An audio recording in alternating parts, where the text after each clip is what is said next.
Hello, everybody. We're back. It's Michael Eaton. And Zach Watson with Two Dudes Review. And by God, it is so great to have you back, man. I've missed you like crazy.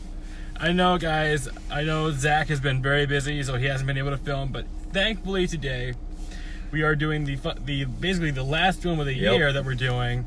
And it's The Rise of Skywalker, the most hyped up Star Wars film ever since the whole debacle of whether the film prior was good or not. Right. And this one was a long ride.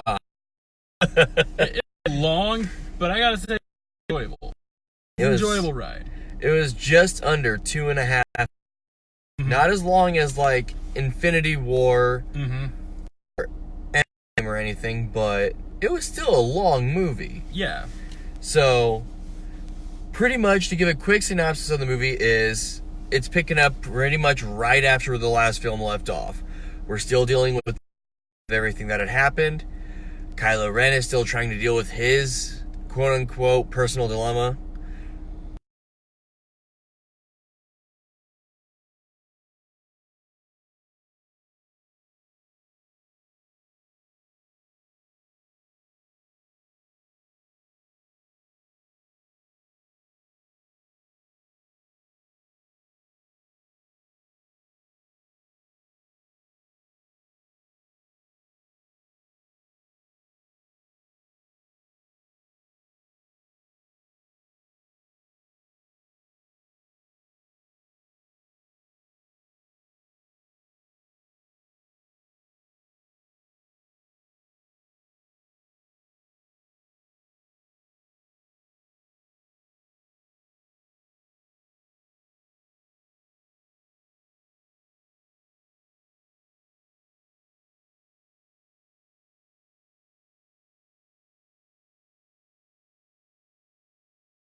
The only thing I will nitpick about with this is the fact that every 5 minutes Daisy Ridley is looking at the camera like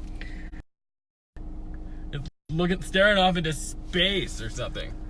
And see, that's the funny thing is it's like, don't get me wrong, we like it when some people actually interact with the camera in terms of like, we're gonna see the turmoil in their face or we're gonna see the happiness. When it's drama. Drama. Yeah, so much. There's so much drama when there doesn't really need to be. Right, like, okay, we get it. Like Star Wars, it's space wizards. It's laser sword, in terms of George Lucas's words, with war mixed with fantastical alien creatures of all sorts and sizes, and then emotional turmoil, personal drama, and literal life or death situations on a regular basis. That doesn't mean every scene has to be drama. Yeah, it doesn't have to be, but the only other thing that didn't really work for me was a little bit of the comedy, but mainly between. I mean, C-3PO at times was strong. Yeah, C-3PO at times, he was both annoying and yet very endearing. But then again, that's Star Wars in a nutshell. I mean, he's not like Jar Jar Binks where he's 100% annoying. And I mean, again, that's Star Wars in a nutshell. Yeah. So I mean, not much you can really say to that. So overall, the biggest thing that I loved about this film is the dynamic between Rey and Kylo. Oh yeah. The entire time, like... And Kylo Ren has become one of the more interesting Star Wars characters, in my view. Well, easily, because you gotta think, way back in the first of this trilogy, which was what, A Force Awakens? Yeah. That came out like what? Like 3 years ago? Almost 4 years ago? And it's funny because he just looks like your generic villain. Oh, I'm somehow family to Darth. What am I gonna be? The new Darth Vader. Right. Okay, second one. No, he's a little bit more human. He's not just all murder and long hair with a brick of a body. Now all of a sudden it's, oh my god, you're a human being? Like, yeah, I never would have guessed.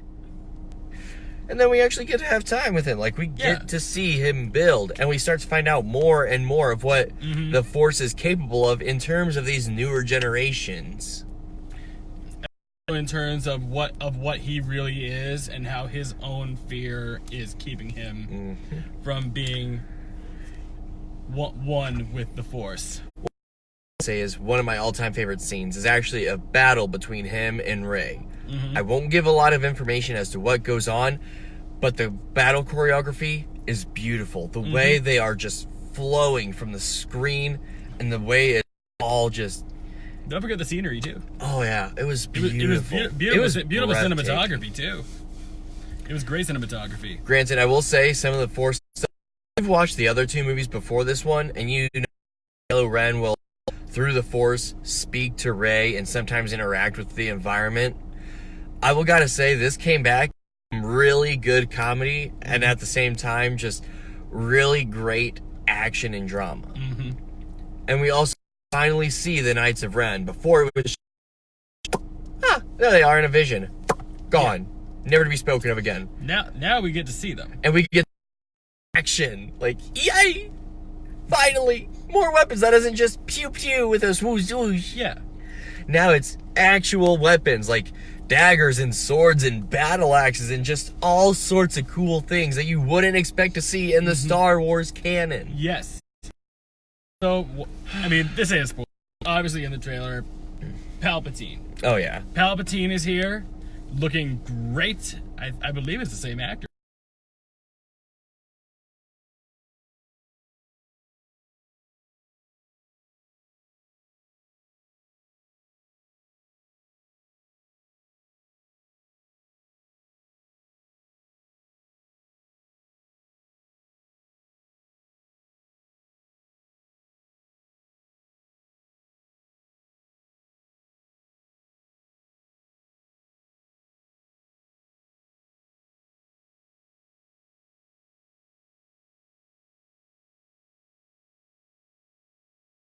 Makes you think. Yeah.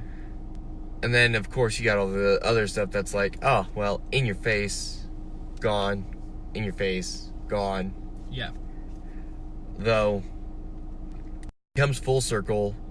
You get your whole generic, oh, but I'm stronger than you. No, you're not. Yes, I am. No, you're not. And it's just... Yeah. In times, that movie gets... That's where it gets slow. That's also where it gets long. Yeah. Because it's a lot of those back and forth scenes where you think the action's going to be pumped up, and it's not. Yeah. But then you've got the times where the score makes it just sound so epic that it speeds it along. If it's not John Williams, they got a really good replacement. Oh, yeah. Like, there are some scores that sound just like his original scores. Although my personal favorite is, honestly, my favorite John Williams score of Star Wars is Episode 1, Duel of the Fate. Oh, yeah, I think I know that one. It was the battle between Qui-Gon, Obi-Wan against Darth Maul. Oh, that's right. That was a very good track.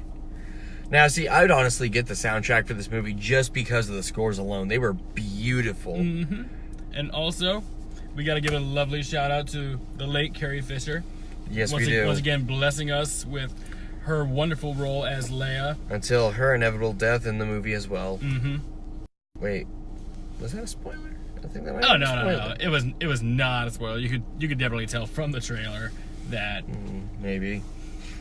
But I do love how they handled it. Yeah, it was a respectable one. It was one that I feel like they could have dedicated more time to it. But the amount of time and the way they did it, it was still a very nice send off to her. Though I do gotta appreciate like how they filled in some extra details and extra bits that was like, I could really see that being a future movie or a future plot point. Like, it was fantastic. Yeah. And also, I mean, I'm not going to give anything away, but there's a scene after the fight between Kylo and Rey, and there's a cameo, and it just tugged my heartstrings. I'm not going to say who it is, but... I think I know which one you're talking about. Yeah. But yeah, let's just say... It just made me smile. Some old friends came back. It just made me smile seeing this character again. Though I do gotta say, one of the best things about the whole Force communication that Kylo and Rey had was during the climactic battle, where it's like, now you see me, now you don't. Right. And then it's like, what, you've never seen a man pull a lightsaber out of his back? Like, excuse me? Is that how it's supposed to look? Or, like, the movie itself wrote its own comedy, like, at certain times, yet it kept the tension high. Yeah. Like, the Knights of Ren, they were intimidating. The stormtroopers actually seemed like they were competent this time around. Instead of it being like, here, I'm going to point my gun right at him, but I'm going to somehow blast it that way. Yeah. Without moving the gun. And one point that Zach brought up, like, in the middle of this scene, a great point that you brought up was, how is the stormtrooper's armor so thin that one blast can kill them? Right, okay, like, when we brought it up, it's because it's something that happens in every Star Wars movie. All the way from Episode 4, back when Star Wars was brand new, through that trilogy, then to the prequels, and now to this continuing trilogy that's supposed to take off where the original left off. And even in video games, comics, and the novels, whenever you see a stormtrooper, guess what? Pew! One blast, dead. But yet their armor, you would think this empire that is basically financially rich enough to build such high fleets and craft so much armor, they would make it to where it's like, oh, you'd have to shoot the lining where the armor doesn't meet. So, like, the actual tendons are just in these little itty-bitty spaces. No, just a shot to the chest. It could have been a shot to the knee where the knee pads are, and it would have been death. Like, even in the previous films, that always kind of bothered me. Like, they're meant to be terrifying, right? Yeah. Well, what if, oh, I'm at home, I'm having a nice cup of coffee, reading a book, all of a sudden I hear a, open up, it's the stormtroopers. Honey, get the gun. We got ourselves some fresh meat tonight. Oh, and one blast. One blast. Exactly. Dead. It's like, how many of you are there? It's ridiculous, though. It's like, how many of us are there? 5? 5. Honey, get me the clip of 5. Just stand in the line, boys. Just go boom, boom, boom, boom, boom, and gone. And then you go back to drinking your coffee. Exactly. It's just, I don't have any blood on me, so they can't prove a dang thing. Oh, no. Because apparently I cauterized the wounds as well when I shot them. Because, you know, lasers! Oh, that's a funny book. Because it's like, what kind of logic does an empire have to build such thin armor? Like, yes, it's intimidating. But it's only intimidating if it actually defends them. It looks intimidating, but it doesn't do a dang thing. Like, it doesn't take any more than common sense. I mean, our militaries have Kevlar and all sorts of other types of stuff currently being worked on for different types of armor to protect them. And it works. Yeah. And it looks intimidating. Yeah. And guess what? It saves them. Not the stormtrooper outfit. No. It's a great Halloween costume, but man, it won't protect you in a gunfight. No, it won't. No. It's just... I do also like that we get to see Finn, Rey, and Poe together finally. Yeah. You know, I mean, I don't think Rey actually met Poe until the end of Last Jedi. No, not necessarily. I mean, there was a few quick moments, I think, but it was nothing like, oh, well, we're going to be friends now. Yeah. Because I guess the way that George Lucas best described Star Wars that everybody knows is it's like poetry. It repeats itself. And you could see that in the trilogy of heroes that we had in this one, because who's Rey? She's our Jedi. She's our Jedi protagonist that we're focusing on. Who's Poe? He's our new Han Solo stereotype, which means he's going to be the crazy one with the dark past and all this crazy stuff that's going to keep shocking our main characters, and he's going to be the snarky one. And who is Finn? Finn, he's our generic, you know, optimistic, gotta keep doing this, gotta keep doing it, and as well as our friendship dude, the one who's like, we can do anything because friendship. As well as he's also a former stormtrooper who returned to the Resistance. But I mean, like, in terms of the archetypes of the characters we've been getting from the Star Wars franchise, they fit the bill perfectly, because BB-8 is a perfect representation of R2-D2 for a new generation. We have, and this is going to be quite funny for any of you anime fans who have seen JoJo's Bizarre Adventure. But we get a new droid named Dio. Yeah, Dio. And it is by far one of the most adorable little droids ever. Yeah. Because I cracked a joke to him in the theater when we saw him, like, man, the droids are like Pokemon in this universe. They're all over. Like, I could take a step outside, see 15 different droids, and I wouldn't be surprised if I see one spewing water, one spewing fire, and one throwing rock. Yeah. They are kind of like Pokemon in a sense. Well, and then you gotta think, most of them have, you know, cognitive thought, or at least learn how to do it via their programming. Yeah. Like C-3PO has actual cognitive function. He thinks of his people as his friends. He's best friends with R2-D2, and they get emotional at times. When their best friend or when anybody they care for dies, what are they? They're torn up. Yeah. They are depressed. When they win, they cheer. They get proud. Like, the droids are like living creatures, and I appreciate that. Yeah. It really brings fresh air into the whole robot thing. Like, I know Terminator technically did it first. Yeah. But at the same time, with everything else we see, because I swear, I loved all the practical looking effects they did. Yeah. All the practical effects in this are fantastic. All the suits. There's very few CG in this. From what we can tell, the CG is... Except for the third act, which... Well, that's kind of hard to do practically. Which I gotta say, the third act is fantastic. Oh, yeah. Now, I gotta say, though, I was literally shocked with one of the characters they had. Like, he looked like he was gonna be a throwaway character, but he actually led into the next scene, which honestly shocked me. So, like, you guys know how Star Wars has, like, a wide variety of aliens that are in contact with the rebellion and all this.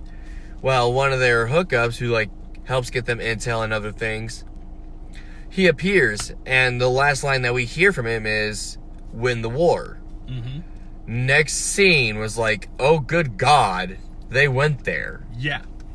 It was... Yeah, talk about it. I mean, this is a Disney film, and they show that. It was a change of pace, for sure. Well, this Disney film has a big body count, doesn't it? Oh. Boy, this is probably the smallest body count we've seen in a Disney film yet. Have you never seen those film theories? I have, actually. I was gonna say, go home and watch them. I doubt it. I mean, it needs updated now that we have all this stuff, but... Yeah. But yeah, I mean, I like what they did with Rey. And then when we find out who she is, at first I was like, I don't know about that. But, you know, at the end it did come full circle. Honestly, I was a little shocked to hear it, mainly because nowhere, anywhere in the previous movies did they ever hint at that. No, not at all. Yeah, I mean... Except for there was one point in Last Jedi as he's training, Luke Skywalker sees her and he says, "I've only seen this power one time." Right. It didn't scare me then, it does now. Yep. Though I gotta say, that one throwaway line, though, could have meant anything. Like, it could have meant that she was the granddaughter of Mace Windu, that she was somehow the great-granddaughter of Yoda, or whatever. Like, it doesn't specify anything. And the only other glimpses we got of her heritage are her parents. And even then, those are just dialogue to try to build in a character profile. Right. This was the first time where we legitimately got any detail as to what was going to happen, as to who she was and how it was going to play out.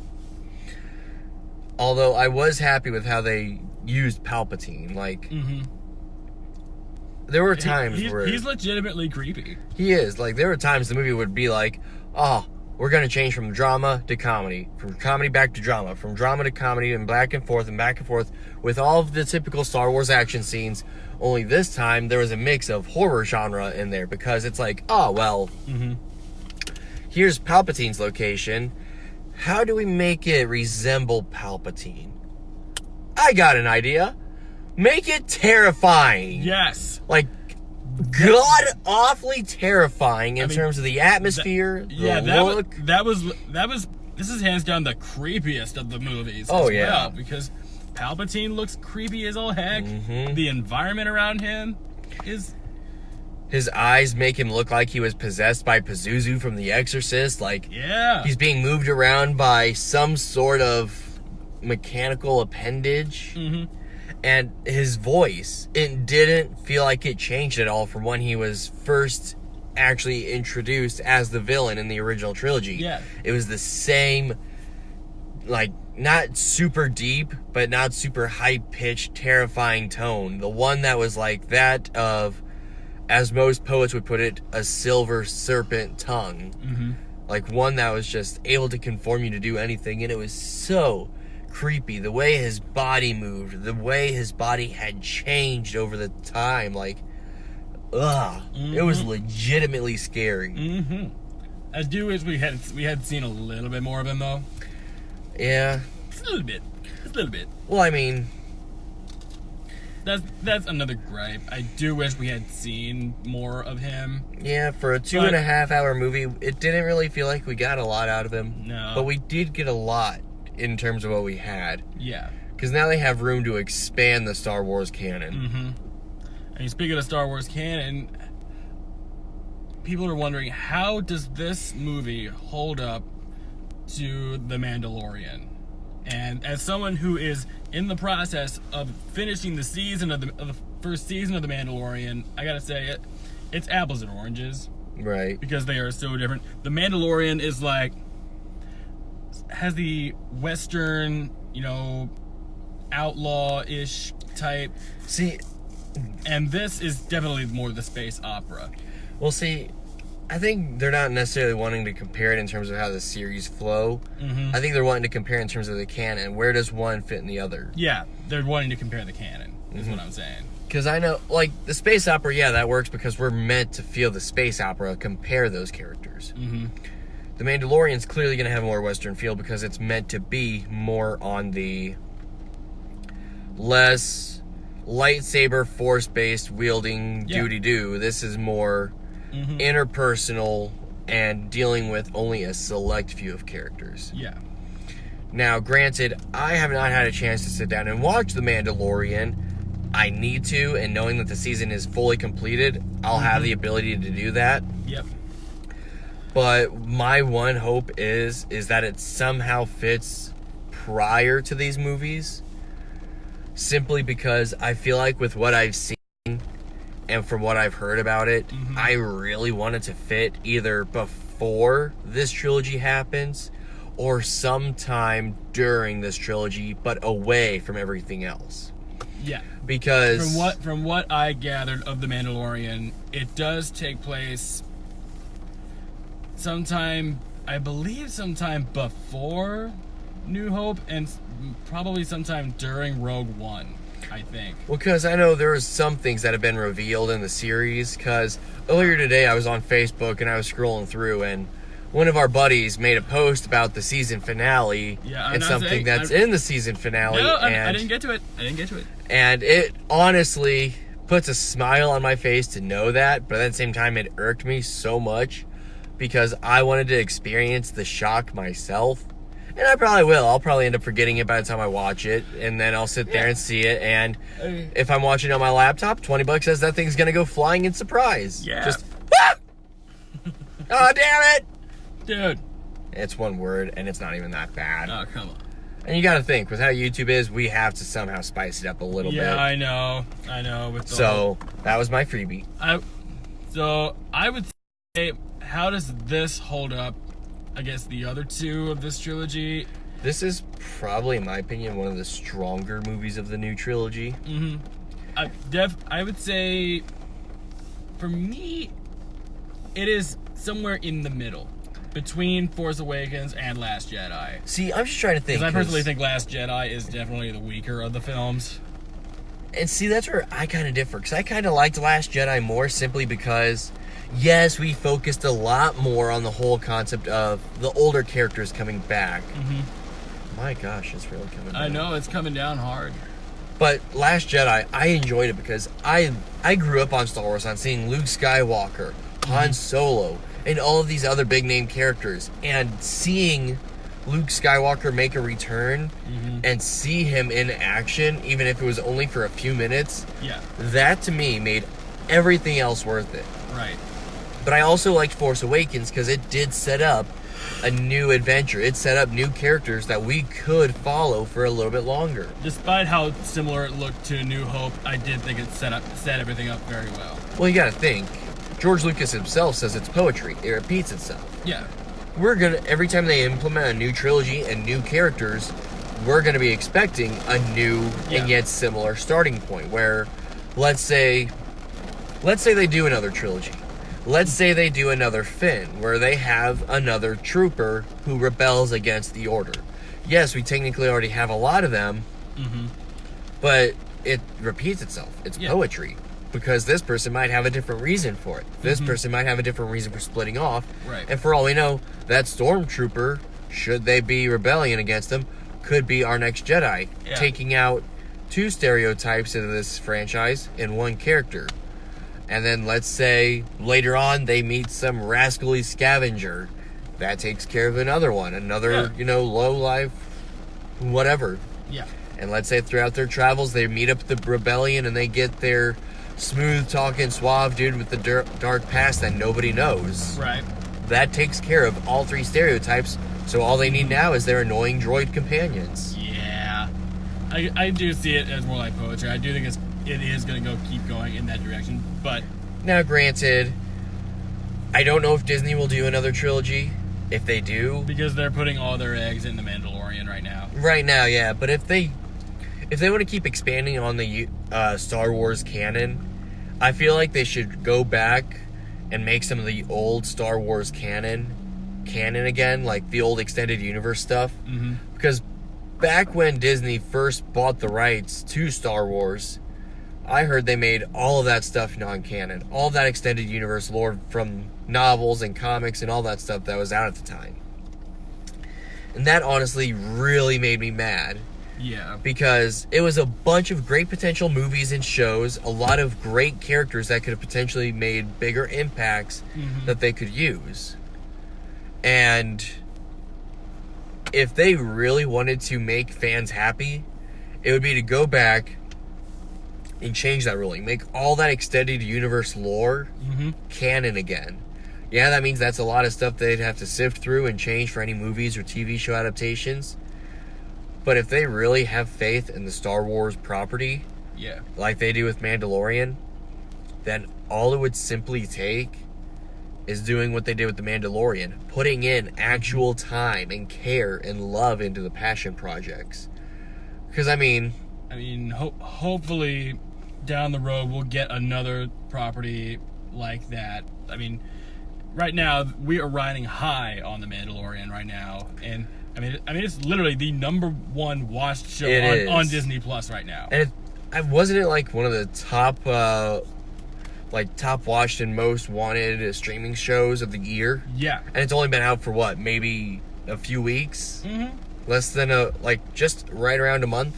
It's literally close to 100% on Rotten Tomatoes. Mm-hmm. And it's no wonder. Unfortunately, this film. God, this is why I don't trust Rotten Tomatoes and I don't trust other movie critics.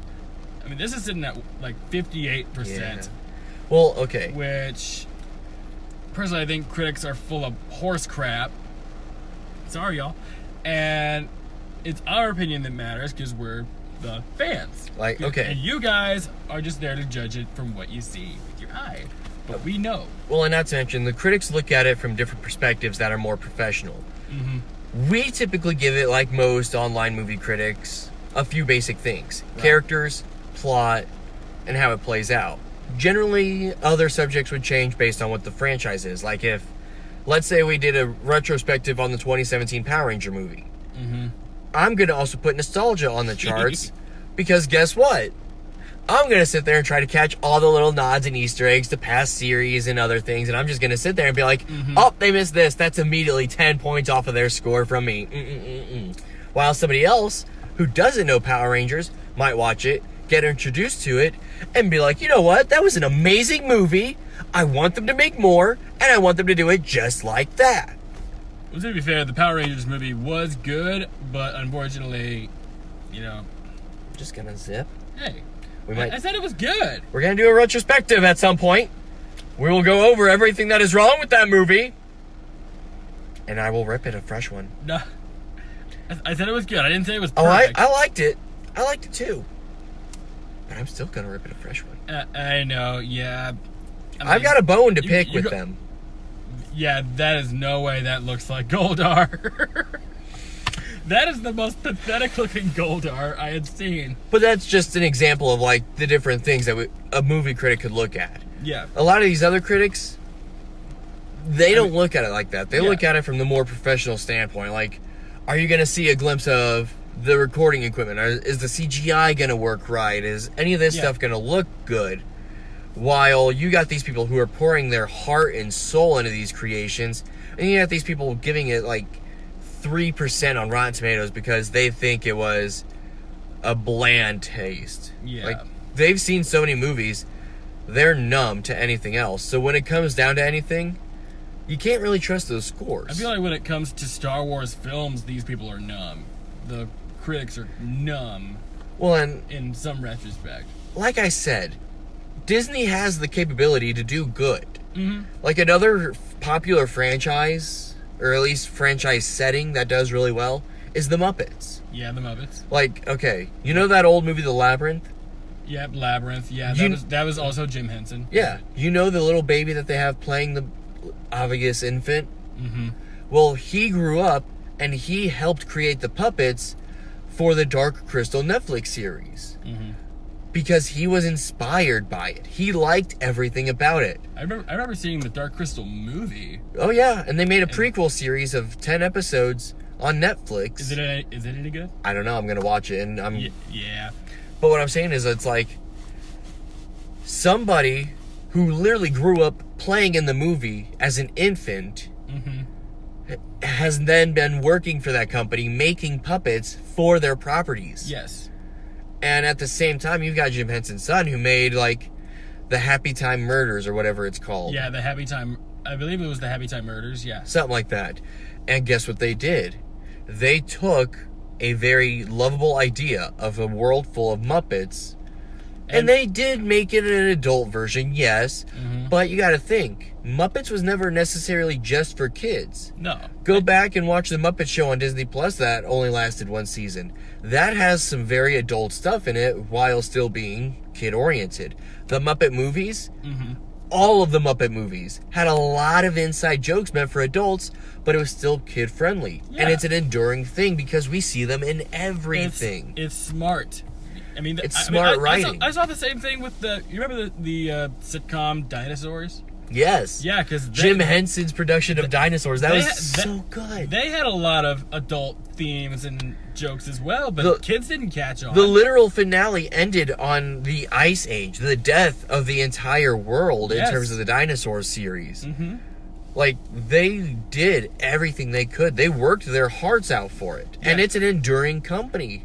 Jim Henson's name is known throughout the world. Yeah, so this is why it upsets me when there is so much passion behind a project and people who see it, mainly the big top critics who think they know everything, just tear it down because they say it's bland, we've seen it before, there's nothing new. Yep.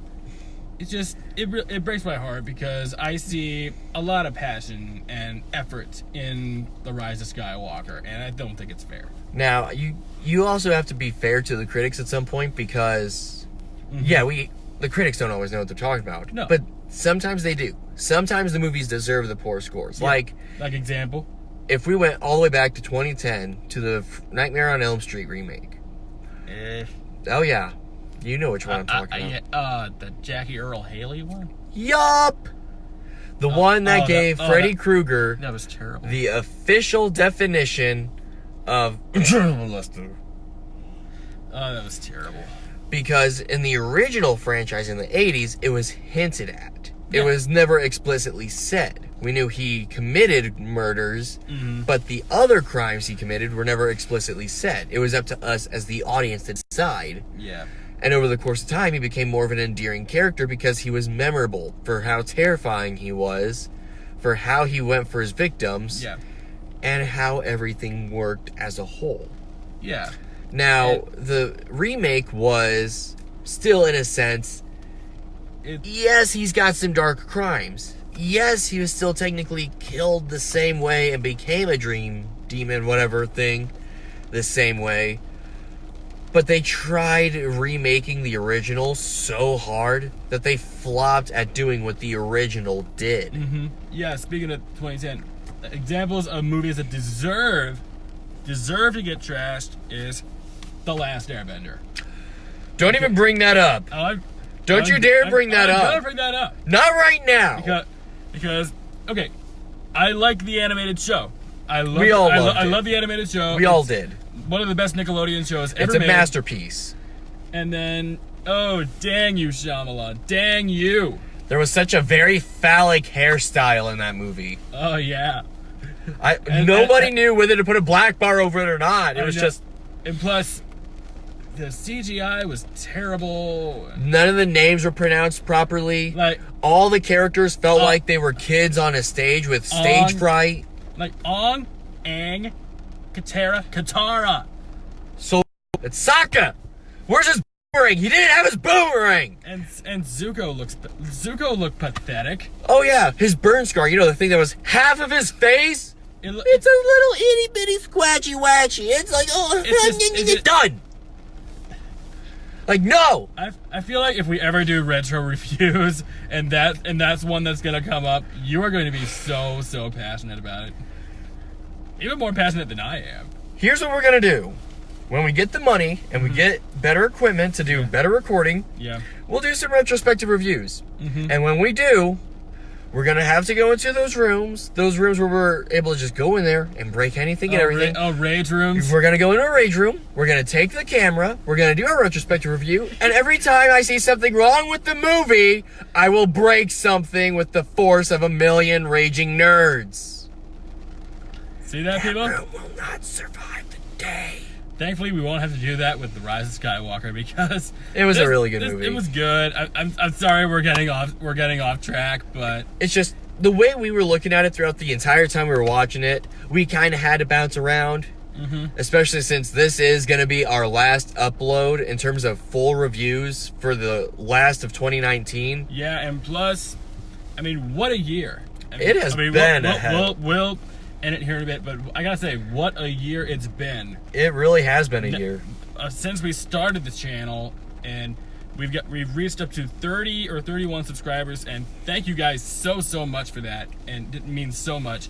I mean, we've seen fantastic films, and we've seen movies that make us want to question why we do this. Yes, can we say Lion King 2019? There's more than just that one. Oh yeah, Dora. God, there's not enough. There's not enough alcohol in the world to forget that movie. Oh yeah, and I've tried.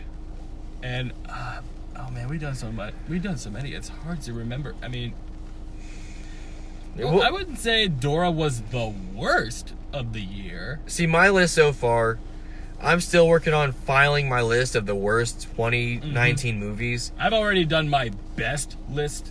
Are we doing top 5 or top 10? I believe we're doing top 5 because top 5 worst and top 5 best. Yes. Okay. Because we would be scrambling and not really knowing where to put a top 10 list. Well, technically, it would be really hard to do a top 10 because we technically started almost more than halfway through the year. Yeah. So we would have to go back to the ones we've seen. We started. Now, what we could always do once we do our top 5 worst and top 5 best of 2019, we could do a retrospective and do a top 10 worst and top 10 best of the last decade. Yeah, we could do that. Or it's gonna be 2020, and it's gonna be the start of a new decade, guys. 2020. We could start best and worst films of the decade, and then we can always start it off with a video of biggest hopes for the decade in terms of cinema. Because apparently Clifford the Big Red Dog gets a live action adaptation, everybody. Don't forget Sonic the Hedgehog. Well, I actually have hope for that one. I do, because they redid the design. They redid the design, and it's really good. And apparently one of the new trailers shows this baby Sonic, and it looks so adorable. Not as adorable as Baby Yoda. I don't know. Apparently Babu Frick is trying to take that spot from Baby Yoda now. Oh, I know. That's been an internet argument blowing up. I know. But we all know who's the cutest of them all. Baby Pikachu. You guys can blow up in the comments on how bad that line was, just because I had no other joke. Baby Pikachu. It doesn't even exist unless you're talking about Pichu from the video games, and even then, it sucks. I don't think we even saw Detective Pikachu this year, did we? I don't think we did a review, no. We didn't. Though, I know I watched it. I thought I handed you the flash drive that I had for it. No, you did not. I'll have to get that to you sometime then. Yeah, because that was the one we missed. Well, if you guys want us to do an actual retrospective review and we go back and rewatch it, let us know. And if you'd want it to be Detective Pikachu, yeah, put it in the comments below, because then that gives us something to start prepping on. Because we have a lot coming up. We do. And I know you guys have missed Zach very much, but it's just that he's been busy with clinical, and he's doing third shift work, and plus I've been doing a lot of work as well. Essentially what's going on is I've been in a schooling program for medical assisting. The last 6 months I've been in class, and at the same time of that I've had 2 jobs, a second shift and a third shift. So I've been bouncing between those a lot. I recently just quit my second shift job, so now I'm down to just my third shift, and I'm also starting clinicals.